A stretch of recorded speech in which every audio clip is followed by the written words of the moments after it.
2 weeks without a game, but Argyle are back, and they're back with the biggest match of the season.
How are your nerves, eh?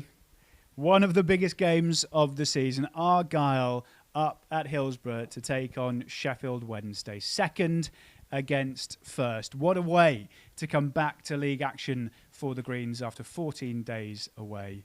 I think we're just about ready for it. It doesn't really need much hyping, does it, this?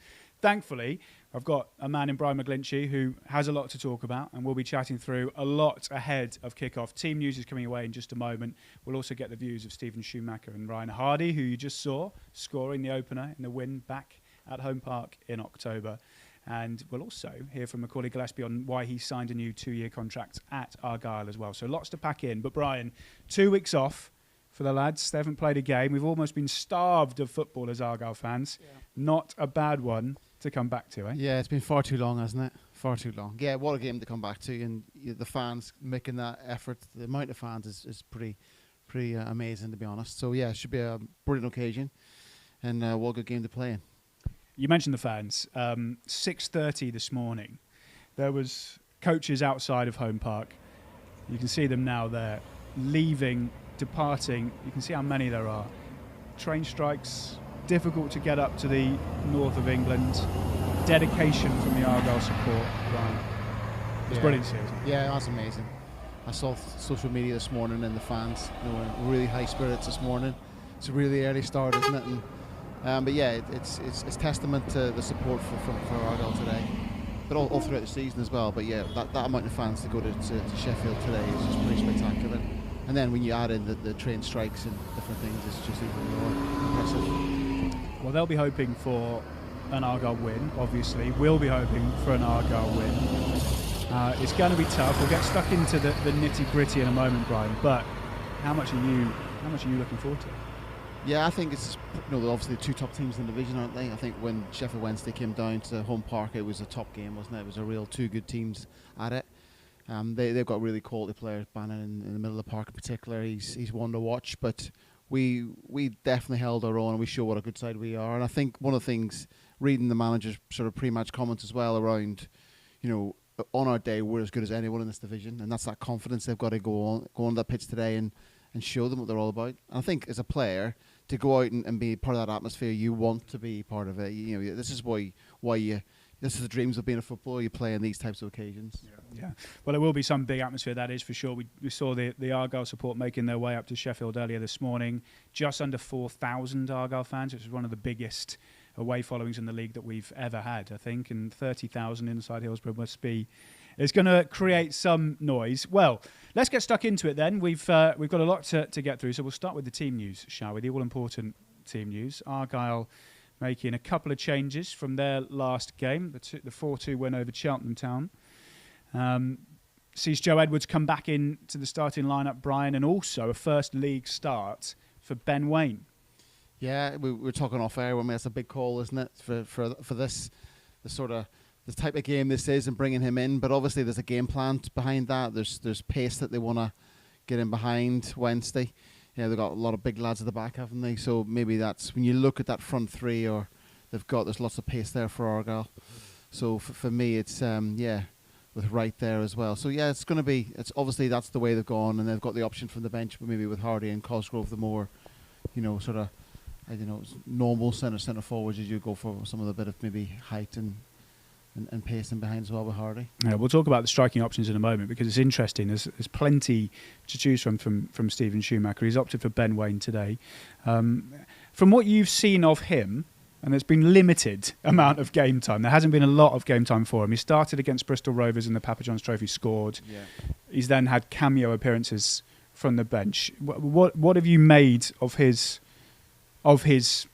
game from what you've seen so far? I probably could only comment really on the Rovers game away. First game where I saw in good detail. I think he gets chances. That's always a good sign as a striker. He's not one. And he didn't put his head down when he missed a few. He scored probably the hardest of the 3 chances that he scored. Very willing runner. He's got strength as well. He just doesn't look the strongest, but you can tell he holds the ball up pretty well.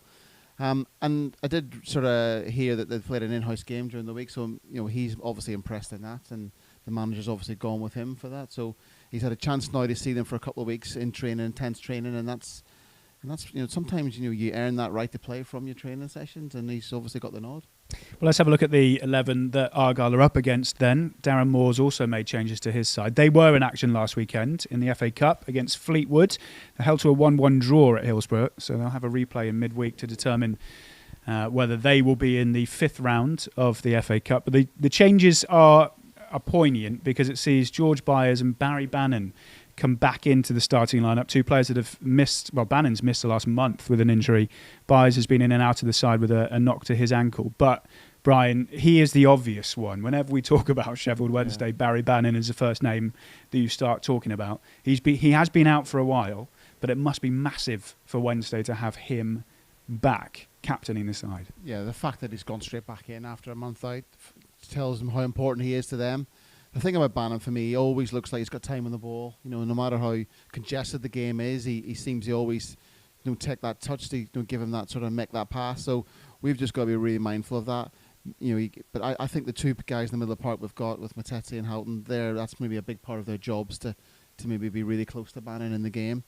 So yeah, but they've got good players. Like we know they've got the big lads up front, aren't they? They don't play that much from the back, to be honest. I think they go quite direct and try and play from there. So, and then you got Windass, who's proven as well. So they're a good side, but so are we. They are a good side. I mean, it definitely is one of those games, isn't it? When you look at the players, you look at the forms. So if we take that into account, Brian, Sheffield Wednesday haven't lost since they lost here in October. It's 21 matches in all competitions, 15 in the league. We've lost just once since then. There is that gap at the top of the table with the top 3. It is a proper heavyweight clash in this division, isn't it? 100%. I think if Argyle win, there's definite daylight between us and Ipswich, then, isn't there as well? So yeah, but look, a lot of things to do in that 90 minutes to get a result today. But you're right, 2 big heavyweights in this division, and they've done amazing. Was it 20 games? Is that right? 21 matches. 21. Yeah. So that's including beating Newcastle as well. Wow. Yeah, exactly, in the FA Cup. So yeah, they're a really good side. So, but I think we've done really well against them at home. We lost last year away, didn't we? Yeah. So, but yeah, it's going to be a tough game. But for me, managers should be full of confidence, and the players should be full of confidence that we deserve to be out there, giving them a right good game. Well, it will be a tall order for Argyle, as we've just been saying. They've proved time and time again, though, this season, including just 3 weeks ago against Ipswich, they can mix it with the so-called big players in this division and can defy the odds. A lot of that is down to the management side and the manager, Stephen Schumacher, who is relishing another top-of-the-table encounter. We know all what Sheffield Wednesday are about anyway. We played them enough last season. We've already played them this year. They're in brilliant form. They're a good team who are so strong at home. They haven't lost in so many games, so we're under no illusion it's going to be a hard game. But it's a game that we're looking forward to, and I think, you know, we've got to go there with an attitude to think, well, let's go and be us and let's try and be positive and take the game to them. And if we do that, then we know that if we're at our best, we're a match for anyone. I think I asked you a similar question before the Ipswich game a couple of weeks ago, where it was a sellout. We were taking loads up there. It was first against second that day as well, and it's the same. I suppose you're so used to playing these big, high-octane matches now. Yeah, I bet my answer was exactly the same as well. Yeah. It probably was exactly the same. But I think that's important that we are used to it. We've grown in confidence as the season's gone on. I think from that very first huge away win at Derby County, where we went there and played really well, got a brilliant result coming from behind, give everyone confidence. And you know, the away form since obviously Fleetwood away has been outstanding. So the players have got that attitude where we believe that if we're at our best, then we're as good as anyone. And if we play the way we want to play and if we get the game plan right, then yeah, we'll be fine. As long as everyone works as hard as they have been doing, then we'll always be in the game, and with the quality that we've got in the team, then we've got a chance. What sort of game are you expecting? Yeah, probably a slightly different type of game than Ipswich. So they have a slightly different style.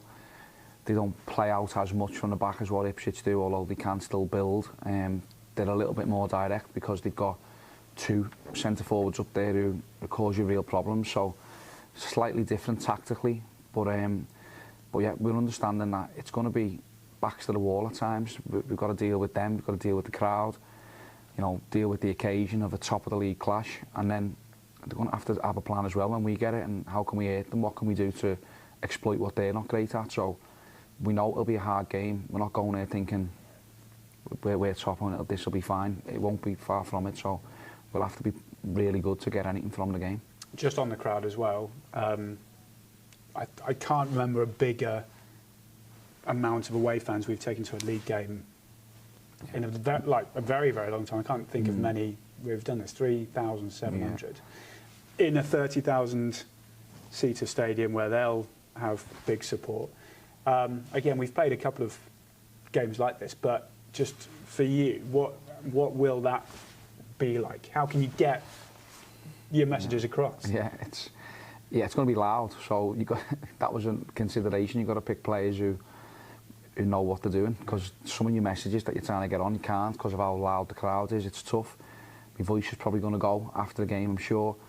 But just for our crowd, for us to do that, we send that many people up there to Sheffield at the weekend is just incredible. The trains are off on strike. There's an airline gone bust.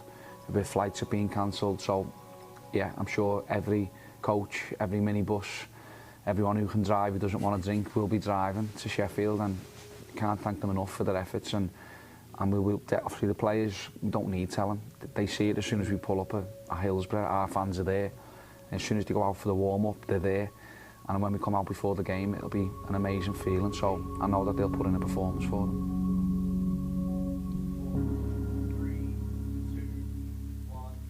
Stephen Schumacher there. And Brian, you know, we always say it about him. He seems very measured. You've already spoken about what you thought about what he said. But what does he now have to do to these players, say to these players, to make them go out in this sort of atmosphere that it is going to be? I think it's important that you understand it's 3 points at the end of the day as well. I know it's a massive game and we want to play well and do all that, but it is 3 points at the end of the day. So you've got to play the match, not the occasion. So, you know, all the cliches do come out in that sense. I guess it's the players. You can tell there's a lot of background stuff. There's a lot of preparation for these games. So he'll prepare his players of what they're going to expect. They'll have had time to do that as well. It's very rare you get probably a 2 week period to actually prepare for a game. sometimes that can have negatives because sometimes the intensity of playing week in week out helps you, gives you edge, and it might take them 10-15 minutes to settle. But I think the crucial bit is to keep it tight initially, isn't it, and not give their crowd any sort of encouragement whatsoever to get on the sort of on top, and don't let them get on the front foot. So it's probably playing percentages, playing the right way, and hence probably why he's gone with a bit of maybe runners in behind, so they can maybe stretch the game, and maybe they will play a bit more direct as well. Because what you don't want to do is start playing these nice balls in between the middle of the park and lose it, and they're on the front foot, and give them opportunity. So definitely don't give them anything, and then sort of build yourself into the game, I would guess. Do you reckon we'll see a similar sort of a game to the Ipswich game a fortnight ago, or 3 weeks ago now, Bolton before that? He seems to have a way of playing away from home against these, the fancy teams, the other sides in and around us, basically. Yeah. I think Ipswich played different from Sheffield Wednesday. I think Sheffield Wednesdays are a little bit more direct. I know they've got a great ball player with Bannon, but I think that's maybe Bannon picks up those second balls and plays from there. So but I think that it's like that, because I think Ipswich try to build from the back a bit more. So I guess it'll be, it'll have. I think he's a different game. I think one of the things, he's been very pragmatic. He's been changing players to suit the occasion, suit the game. So whilst he'll have an understanding of what Sheffield Wednesday does, all does come down to how your 11 players on the pitch play, doesn't it? If they all do their individual jobs really well, you will come out of the game more times than not winning the game, or getting a positive result of some sort. Yeah, simple game, isn't it? Football. Yeah, just have to play. Yeah. Just have to play. They have to play well, really, basically. You kind of alluded to it just then. It's quite an interesting point, I think. He's obviously new in his managerial journey. It's only it's his first full season, just over a year into the job. And you mentioned that he's kind of looking at opposition and thinking how they'll play, how we can best affect that. So it might be that he'll press higher, or we'll play a back four, or we'll play a bigger man up front, or whatever. Last year, obviously, we were in a great position, similar time of the season, not quite as good, and it just tapered off a bit. We had a very set way of playing, and we got found out a little bit away from home. I know legs ran out and all of that sort of stuff. Yeah. Do you think he's learnt already from last year how to, deal with these big games? Yeah, I think he probably already had that football nous anyway. I think what the key difference this time we're in this position now is because you think of the recruitment we've done at Christmas. We have got a bigger squad now. I think he just ran out of legs, to be honest. I think he ran out of players, to be honest. And it's a long old tilt when, for Argyle to keep playing the same 11. But you're right, teams do watch you now. The sort of the video analysis now is scary, even at League 1, League 2 level. It's nowhere near like when I played. That wasn't a thing that happened, to be honest. So for me, teams will work you out. So the fact that we're not predictable is really good. So he's playing Wayne up front today. Then maybe next week if he'll go with Hardy up front on his own. So teams then have to go. Okay, they have to be different. So I think not being predictable is probably a real crucial thing. And just on the build-up, we didn't have a game last weekend. He actually said in press it was quite nice to have a weekend where he would allow players to go back and spend time with their family or what have you. But also they did play this in-house game. Yeah. Did you ever play in in-house matches? Yeah. Yeah. So do you? How competitive are they? If you're vying for one of the 11 sort of, I suppose spots, every player basically is, apart from Mike Cooper. You have to do it. You have to put a shift in. I guess the key thing is you don't get injured, one, and secondly you don't have a stinker. This would be probably the thing. But if you have a decent game, but I did hear him say that it was a really high standard game, really good game. So so I think they are beneficial, especially for players who haven't had many minutes. It gives them an intensity that maybe a training session doesn't give you. So 11v11, whilst it's not nice playing against your teammates, but look, they're all professionals. They all want that sort of starting position. So they'll be gunning for it. So I would say there's a few tackles going in. I think there were. It shows the squad now. There were subs in that game, Brian, and no under 18s were drafted up. Wow. It was just first team, 11 against 11 with subs. Any of them could probably start, couldn't they? Well, I've never been in my time seen where Argyle have had a squad with this depth before. We've talked to a few people now. It's brilliant. The club's in a really good position. They've backed the manager, and And fingers crossed we can continue this and get over the line. Right, well, we've still got lots to get through. We'll be hearing from Ryan Hardy in just a moment. Just a quick note to say, if you want to drop us a message on the bottom of the YouTube page, if you're watching on YouTube, then you can do. I can see people are already getting some comments in. Steve has said he's a little bit nervous, not in as many words, but that's the sort of vibe he's getting. Be delighted with the score draw. Lots of people saying, come on, Finn, interesting lineup. So keep them coming in on YouTube. You can also drop us a follow and a comment on social media. We're at Argyle on Twitter. Right, Ryan Hardy's coming up in just a moment. Don't go anywhere.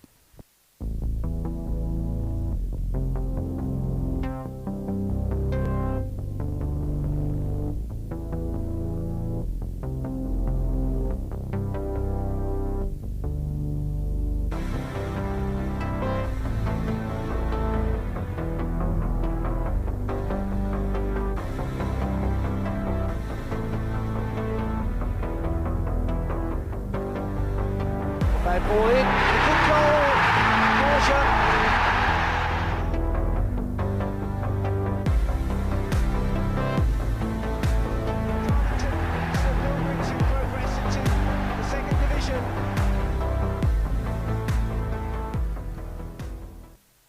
Right, well, Ryan Hardy is Argyle's top goal scorer this season with 12 in all competitions. He scored his first league goal in eight matches in our last game against Cheltenham Town a fortnight ago, and feels in pretty good spirits heading into this big one.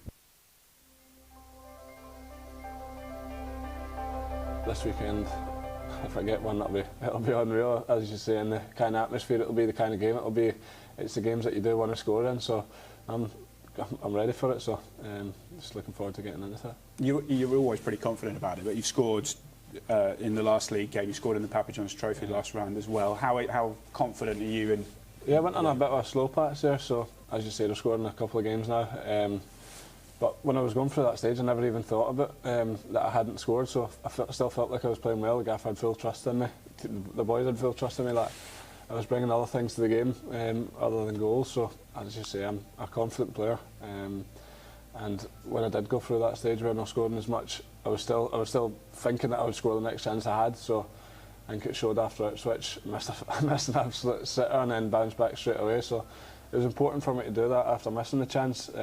But let's hope we can get back on the run again. And looking at the squad now as well, and the players that played just off you, we've got unbelievable creativity. Yeah, Finn Izar's coming back in and getting 3 assists in 2 games. Callum Wright introduced to it. The ones we already had. What is that like? Yeah, it's changed the whole dynamics to all the players that we've got available now. There's 2. We played a game on Friday and a now's game. And there's 2 starting 11s that can compete at the top end of League One. So there's no weakness in any area, which is important for a squad, especially at this time of the season. So, as I said, you can say about Callum. Callum makes forward runs in behind. It leaves more gaps for the striker. Finn drops in and gets the ball and plays the ball forward. So there's loads of different ways that we can play. And the players that we've got now just play off each other. And just finally, thinking on Saturday, how much are you looking forward to? What's your feeling ahead of it? Oh, no, I'm excited. As I said, we've been prepping all week, getting ready for it. Even in the last week, we had a few bits of details on Sheffield Wednesday, so it's just a bit now getting through today and tomorrow, and then getting ready for the game. No, we're all looking forward to it. Seems obvious to say, Brian, but when you've got a player like Ryan Hardy in form, how important is it to have someone like that you know when they're playing well is going to score goals? Yeah, you can see he's really confident chap and he believes in his ability. Yeah, well, a striker in form scoring goals is valuable to any team.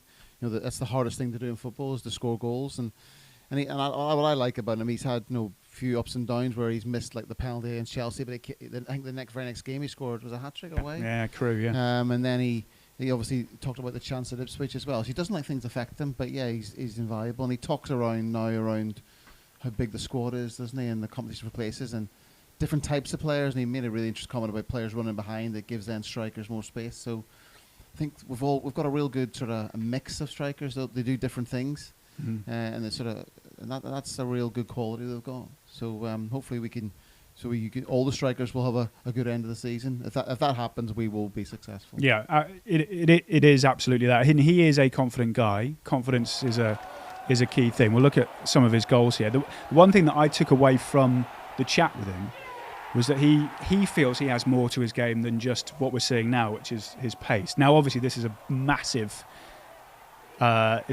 plus. It's a tool for Argyle, and these goals that you're seeing at the moment are him using his pace. But you'll see a couple in a sec where he's got a little bit more about him. Touch, finish.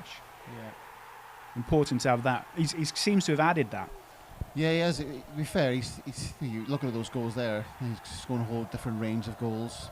You're right. You know, he's probably renowned for that sort of spin off into the channel and sort of get on the end of it and then have a sort of a flying finish. So, yeah, but you're right there. He's balls under his feet. He's able to turn and get a strike off, and that's probably just developing his game, isn't it? And practicing and probably watching the game, watching other players in the squad. I think Ennis is very good with the ball on his feet, turning and getting a shot off. Maybe he's looking at his game and thinking, oh, could I do more of that? So I think one of the crucial things as a footballer, you keep learning and you keep wanting to improve your game. And he's probably thinking, how do I be the first name on the team sheet every week? So I need to do different things as well as the things that I'm really good at. So yeah, you're right. It's a good spot, and if he's in form, as you say, that's a valuable asset for us. He's not the first name on the team sheet today, though. No. Variety of different types of strikers. You already alluded to. I think we've got a graphic in just a moment that can kind of show. There you go. What we've got. Hardy 12, Cosgrove 11, Ennis 10, Wayne just the one goal. Yeah. But they all have something different, don't they? Yeah, the way they play. Yeah, 100%. Options. Yeah, and the for me, Cosgrove's really influential off the bench for me. I think and he attacks crosses really well. As I said, Ennis really good. He's back to goal. Yeah, and obviously Wayne's obviously just come to the club, so he's obviously got he's probably got a lot of things to prove. So yeah, we've got a real good mix of strikers, as you say. And I think the two number 10s as well that we play, it really complements, gives strikers opportunities because defenders don't like to come into those spaces, so maybe could give them opportunities. But I think the three today up there, I think they're going to interchange a lot. I think they're going to not become predictable. I think it's going to give Sheffield Wednesday a bit of a headache because I think we'll be difficult to mark. So, but you're right, real good mix of strikers and they complement each other. Not quite sure where I put a Sunderland logo on that. No. I must have just missed that one. But on those 10s today, Tyreek Wright. His direct pace. Finazaz back though. Yeah. He got an assist in like 3 minutes worth of playtime at Ipswich. He got 2 assists against Cheltenham. It's clear to see that what sort of impact he has on this team, isn't it? Yeah, he's phenomenal loan signing, isn't he? He's the fact that he was he's back in the team virtually straight away after an injury, with the competition for places in the squad, tells you how good he is. So yeah, he's a quality player. Like some of the goals he scored, some of the assists, he's absolutely superb player. And hopefully we can get him on the ball. I think it'll be tough initially. I think the game will be difficult for him to get on the ball at the start. But I think as the game evolves, the spaces will develop. And I think if we can get him on the ball, and we've got Wright running behind, Wayne running behind. I think that could be a key play for us. Small match with Danny Mayer and Callum Wright on the bench as well, which is always a plus. Exactly. Good options. Yeah. Well, we've just been speaking about the strike force. The defence has been pretty good of late. 4 clean sheets in the last 5 away matches. And a big part of that has been Macaulay Gillespie, who put pen to paper on a new 2-year extension onto his contract a couple of weeks ago. Let's hear from him.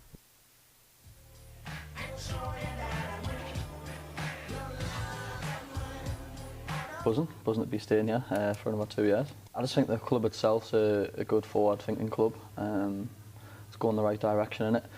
The coaching staff, obviously, they've been brilliant with us.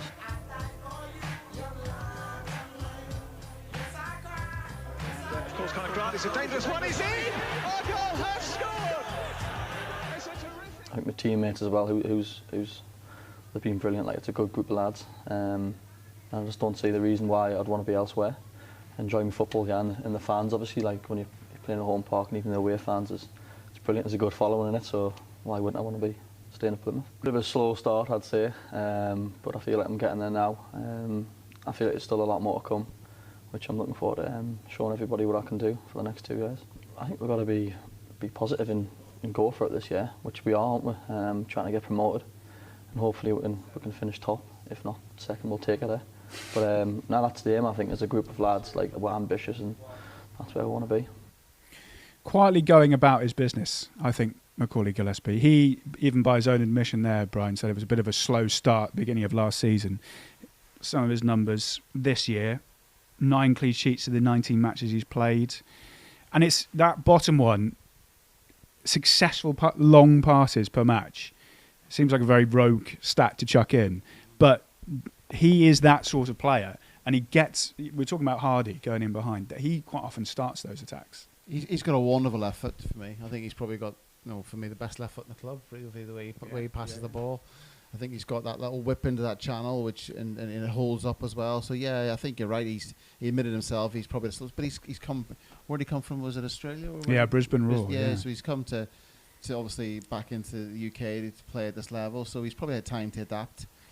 But speaking to people that I know at the club, they say he's technically a really top player. And I like the fact that he says again he's got more to come. For me again that's a sign of confidence for him, and he wants to stay here. So yeah, for me he's a really good player. But again, so much competition for those players because Galloway's a top player as well. A totally different type of player, Galloway. Yeah. Galloway's probably more of an out-and-out defender in the sense. But for me, Gillespie gives that. And there was times when he was getting down the left and putting, and even if he's facing the touchline, he can still whip a cross in, which. For like a left-footed player myself, to do that it's some ability to do that. It's really good skills. Absolutely, and good that he is keen to sign, wants to stay. He's not a local lad. We've heard in his accent. He's a Geordie boy. It's the other end of the country. It's all up to the country, yeah. But why would you not want to stay here at the moment? This club's on such a high trajectory going forward. The infrastructure is brilliant. So yeah, you'd want to stay here. Right, we're getting closer and closer to kick-off. We'll be running through the team news again in just a moment, and also be hearing from the Sheffield Wednesday camp. We'll hear from Darren Moore in just a sec.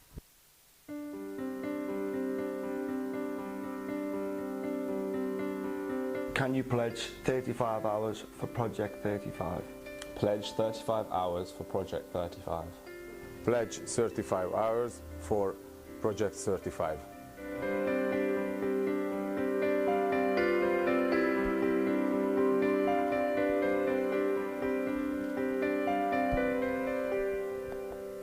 Well, this is Argyle TV. We are just under 20 minutes away from kickoff at Hillsborough. As soon as we get players out on the pitch warming up, we'll bring you some pictures live from South Yorkshire. But the hosts are on an incredible run of form. We mentioned it earlier. They haven't lost since they lost at Home Park back in October. That's a run of 21 matches in all competitions. They are just 3 points behind Argyle now in the league. They've got 5 wins on the spin in the league, and at home haven't conceded in 5 league games. So it's an easy task for Argyle today, of course.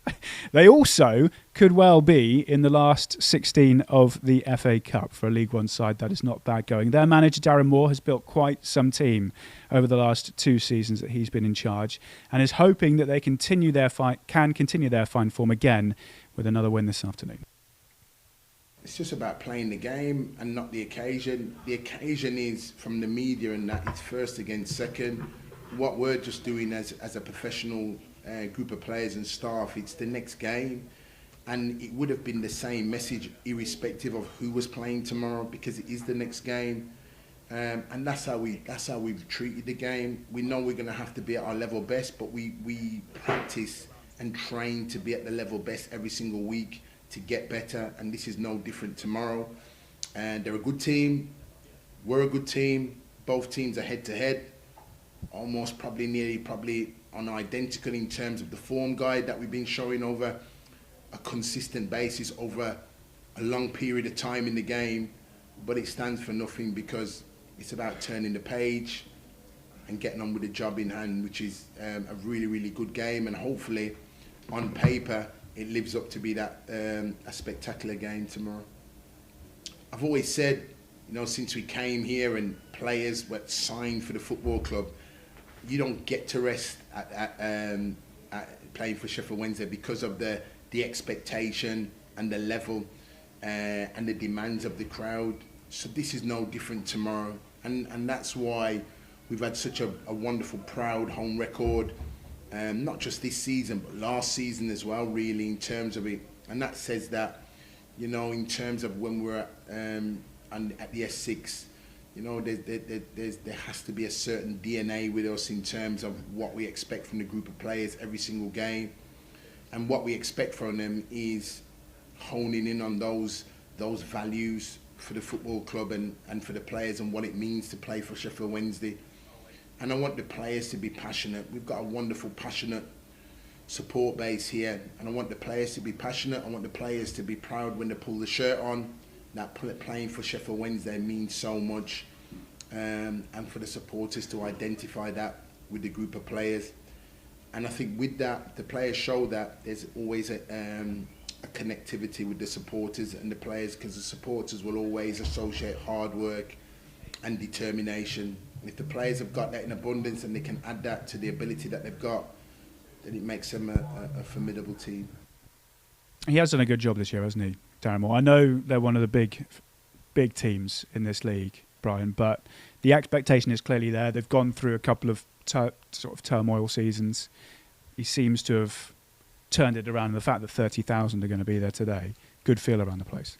Yeah, he has to get promoted this year. I think the pressure. I think that is also you're right. I think he's had his bedding in period to try and get the squad he wants and the style of players he wants. So he's done a really good job. You're right. They're in obviously they've got Fleetwood in the replay in the cup, haven't they? So if they could get through that, that'll be good for them as well. But their sights will be on Championship football for next season. But for me, that's playing Argyle's hands. The pressure's on them. We got to try and frustrate them, make it difficult for them.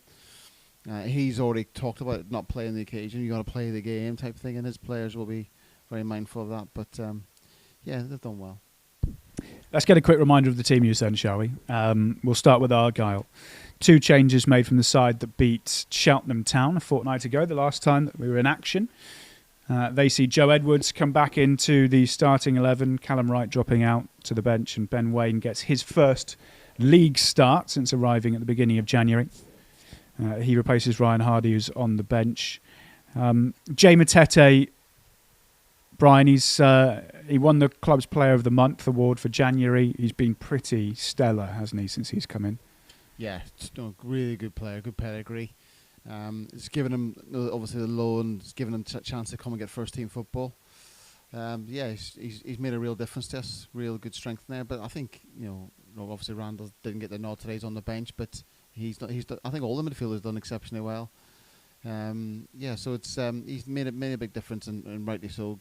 Got Player of the Month for the club this month. So, but I like Houghton as well. I think Houghton's a really good player. It is tough to pick 2 out of those 3 players, isn't it? And there's Matt Butcher in there as well. 100%. Yeah, sometimes I think in the Ipswich game he wasn't even on the bench, was he? So, yeah, massive competition for places.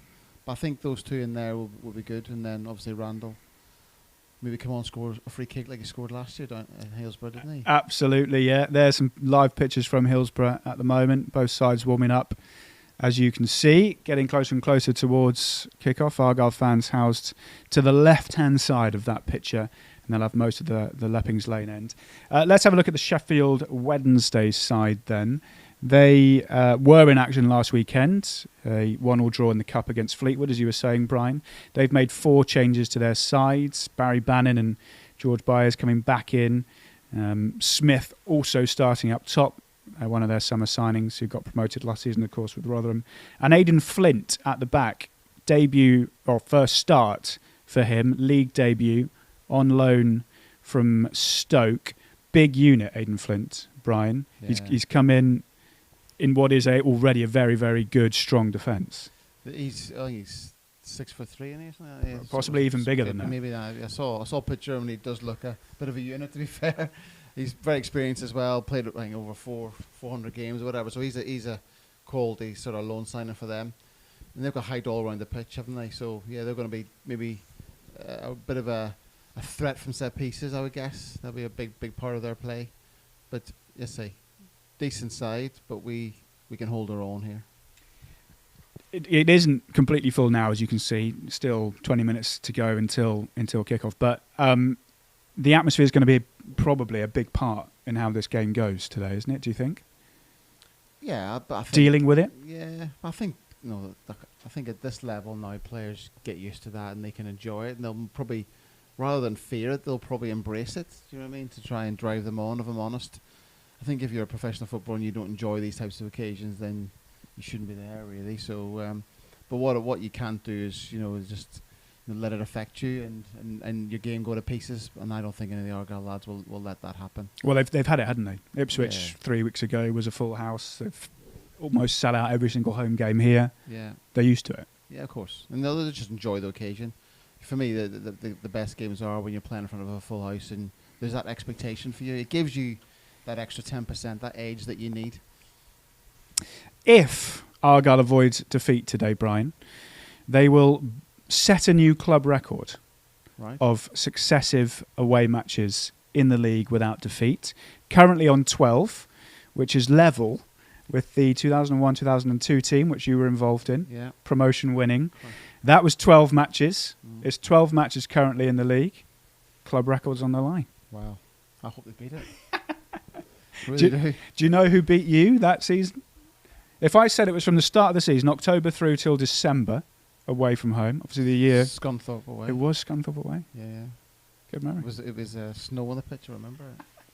Shouldn't have been played. There isn't snow on the pitch up at Hillsborough, which is very, very good. Well, that is on the line. Just very quickly before we have a look at the other games being played today, if Argyle are to get a result today, a positive result, a win, who do you think has to be on their game? Who are the players that will make the difference? Probably the three centre-halves. They're probably keeping it tight defensively. I think they've got to have really good games today. Obviously, Cooper is a given. He's Mr. Consistent. I think that's a given. But I think technically, if you're not going to concede, we're going to get some sort of positive result today. So, and that includes the two centre midfielders probably in the middle as well. What we can do to maybe try and limit Bannon to his time on the ball, not allowing him to get his head up and make a pass. That will be a crucial aspect of the game. But for me, defensively, we can keep it right. We've got Azaz who could maybe pick a pass, find a finish for us. So yeah, I probably think defensively we keep that right, then we've got a really great opportunity. Lots of nervous people on the comments section on YouTube saying, "Hope we can get away with a draw. Would be great to get a win. Feeling quite nervous. A draw would be a great result for Argyle, wouldn't it?" I think secretly, you don't go into the game thinking you want to draw a game, but I think secretly, Schumacher will be delighted if we got a point today. He'd be over the moon. Right, let's have a look at the other fixtures then that are happening around the division today. There they all are on the screen for you. Eyes immediately drawn, of course, to Ipswich away at Cambridge United. You'd imagine they'd probably win that. There are now eyes on the likes of Derby and Bolton. Derby at home to Morecambe. Again, you'd probably think they would win that. Portsmouth Barnsley, new manager against another promotion-chasing side. Interesting. We'll keep you up to date with all of those matches, of course, throughout this afternoon on Argyle TV. But that is pretty much us done for the pre-match build-up for today's game. Brian and I will be bringing you commentary on Argyle TV. Remember, if you're an overseas supporter and you've got a subscription, then you can watch the game on Argyle TV for £10. If you're based in the UK, you can buy your audio commentary pass for £2.50. All of the details are available on our website, pafc.co.uk. Just click on the Argyle TV tab for all of your streaming options. We're off to go and get ready for commentary. It's the big one, everybody. Second against first. Top spots up for grabs. It's coming up next.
on the edge of the area. Gets it onto his left foot. Mumba!